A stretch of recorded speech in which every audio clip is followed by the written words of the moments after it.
I'm not enough. Who's going to want me? I'm not lovable. No one cares about me. I've worked with so many addicts, thousands of addicts. I've never met one who ever thought they're enough. They'll say, you know, I drink because I'm not enough. I use because I'm not enough. I am addicted to spending because I'm not enough. What I see many therapists doing is the client comes in with a list, like what I call a shopping list. I need to stop drinking. I need to get out of bed. I need to stop shouting at my kids. I need to take care of myself. And they like to go through the list. It takes a long time. I go, oh, forget the list. Let's look at what I call what lies beneath. You know your problem? You think you're enough. Where does that, do you know any baby who's ever been born because I shouldn't cry because I don't deserve attention here. I shouldn't throw up on this white top my mum just bleached. No baby is ever born believing they're not enough. And so, again, we look at where does this come from, this belief you're not enough? Who told you that? Where did you get that? And when they go, oh, yes, it came from here, it's a game changer because they start to tell them, I'm enough. People say, but if I'm enough, don't I just lie on the couch and eat potato chips all day? No. When you know you're enough, then you go, right, I need a better relationship than this, a better career than this, a better health than this. So why do you think that is a true movement for that? Because one thing that I struggle with the notion of somebody just telling themselves that they're enough, I get the underlying power of repetition, the importance of the words, and it feels like a very good foundation that the person then can build from. But where I struggle is I know that a lot of times people don't believe it. And so if they don't ever then take those next steps of learning something or pushing themselves or doing something difficult, the words will ring hollow. How do you help people establish meaning behind? Well, I wrote a book called I'm Enough, and we have a program called I'm Enough, and what that does is it takes you the process of where does this come from? You're not born with this belief. How did you get it? And when they discover how they got it, they're able to give it up. One of my first ever clients was this beautiful woman, very hard to believe, and she said, I can never make a relationship last. And it sounds so silly, but she said that her dad used to say to her every day, you'll never, ever find anyone that loves you like me. Nobody could love you like me. You'll never find the kind of love that I have. And he programmed, when you label someone, you limit them. So now she's got an imprint. I'm never going to find love like this love. And guess what she never found? Love like that. And all you have to do as a parent is to say, I love you because you're lovable. And all your life you'll find love like this love because you're worth it. So it's little tiny adjustments that have the most profound effect on people. And it's never too late to say, I'm enough, I can find love.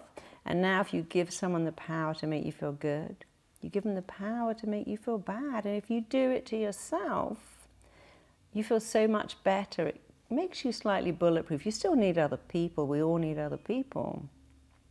But the dialoguing with yourself and starting with I'm enough, I picked that because I found all my clients, addicts, bingers, bulimics, saboteurs, hoarders, compulsive shoplifters, they all went back to the same thing.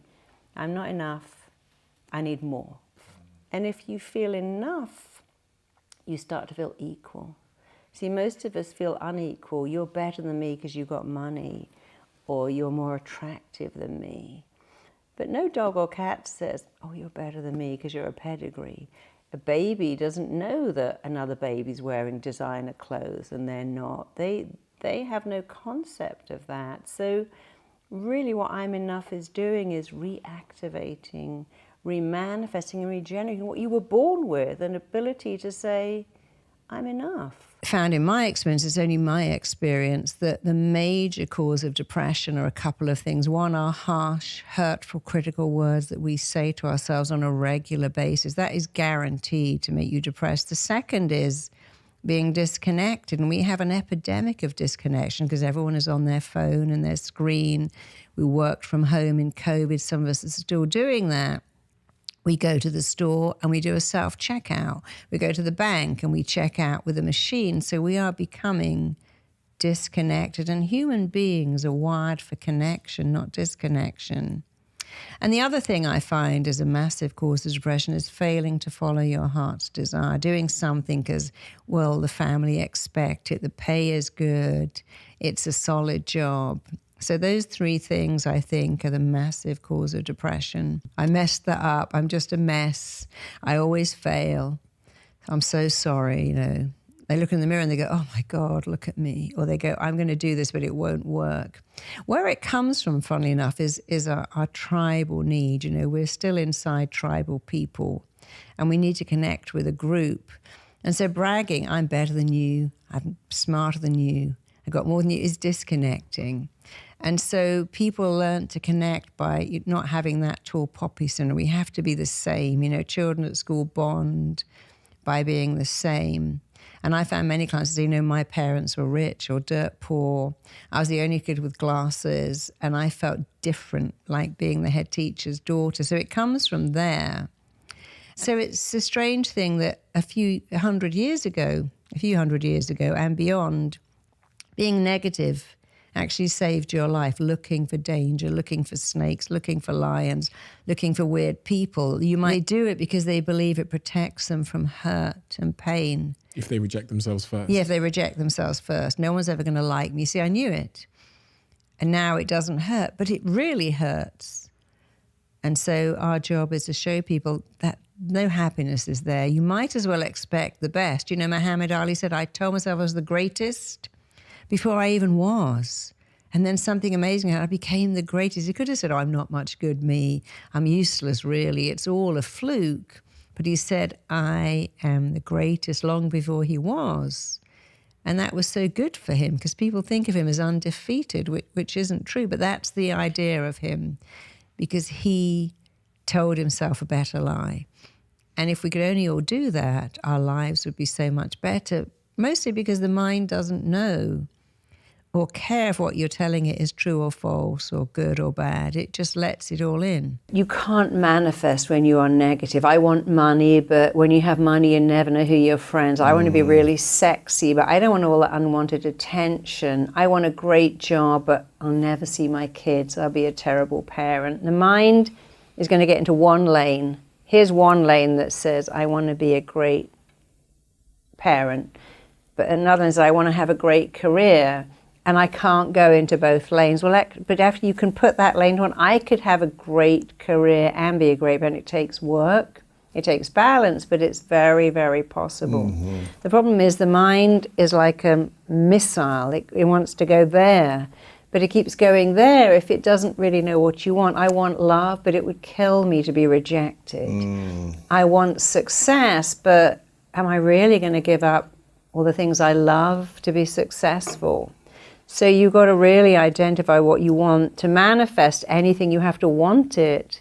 And I think people have got very confused. They go, sit on the chair and manifest a great guy. Well, unless that's the Amazon delivery guy, that's just not going to work. Right. I want a great body, but I'm not going to do anything. So to be a manifestor, you have to do three things, and you have to do all three. The first is the easy one, or maybe not easy. You have to decide you are worth it. I'm worthy of love. I'm worthy of a phenomenal relationship. I'm worthy of success. Even I'm worthy of wealth or health. I'm worth it. And that probably is at least 80% of manifesting. And many people manifest with a thought, not really worthy. Really? I'm going to find love, but they're going to leave me. I'm going to find wealth, but I don't know how I'm going to keep it. I'm going to have a great job, but it's going to kill me working those hours. So your first thought must be, I'm worth it. But then there's a second part, which is, what does it look like? And maybe say, I'm going to be a millionaire. For what? I don't know.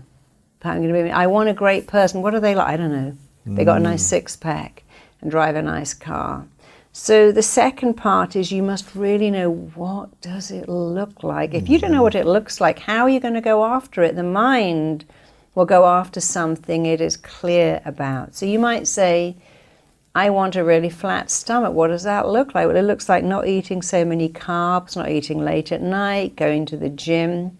If you know what it looks like and you believe you're worth it, you'll have it. But then the third part is, after you've decided you're worth it, and you know what it looks like, what are you going to do?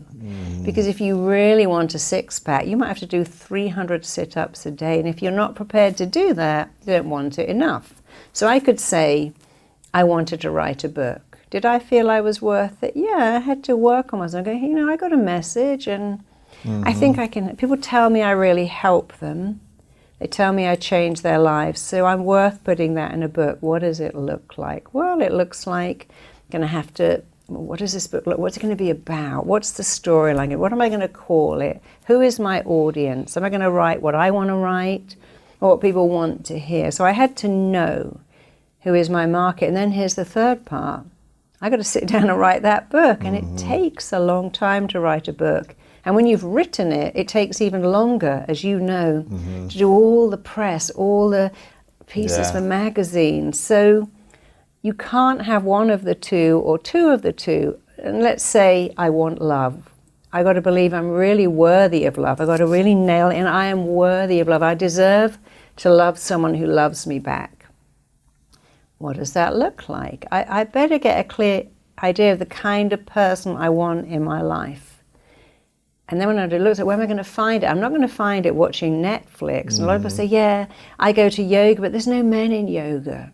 I go to women's reading groups. Where's the guy? You know, you have to go to the weight room. Right. And the same thing with guys. You know, you're not going to find someone in a bar, but you might find them dog walking. You might find them in an IT class. So you have to be very clear about, I'm worth it, I know what it looks like, and what am I going to do to get it?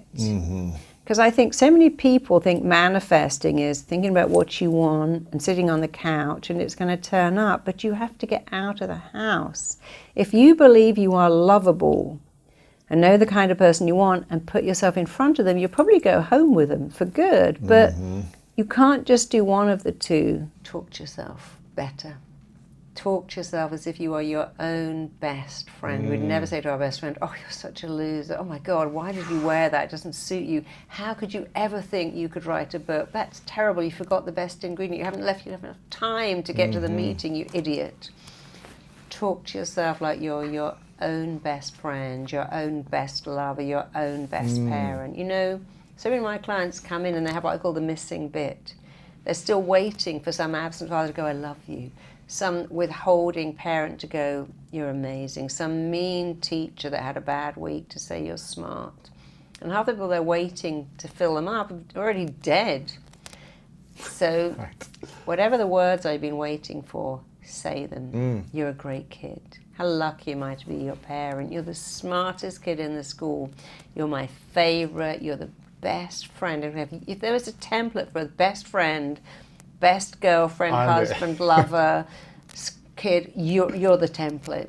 Tell yourself that because it becomes true. Focus only on the positive. Remember, 2 rules of the mind. 1, whatever you focus on, you get more of. And 2, your mind cannot hold conflicting beliefs. Think about 2 lanes. There's 2 lanes of traffic. There's the negative, there's the positive.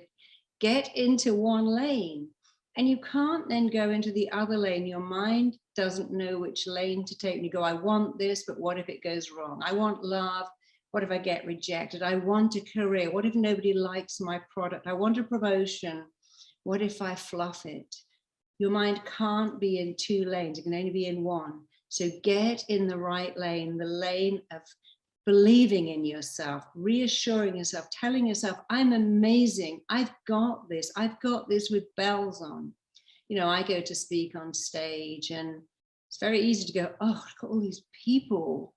What if I forget? What if I'm no good? Oh my God, the speaker before me is amazing. But I can't afford that. That's a luxury. I cannot afford. I have to go into, I've got something to say. I'm great. They love me. I love being on stage.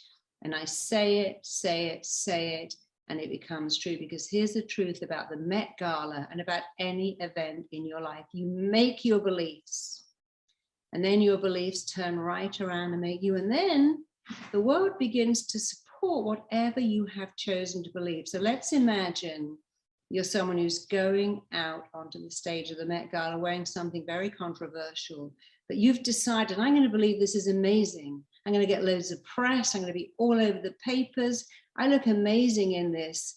And this is what I'm doing to raise my profile. And I love it.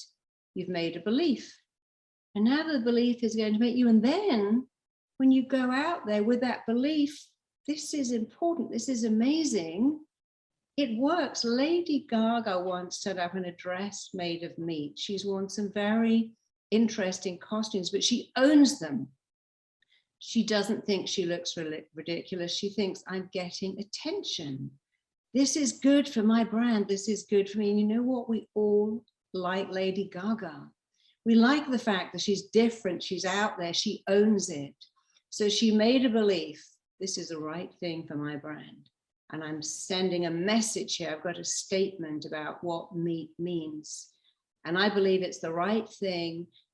And her audience tend to believe it too. But if she thought, well, what if I can't pull this off? What if I look ridiculous? What if people laugh at me? But she didn't go into that lane.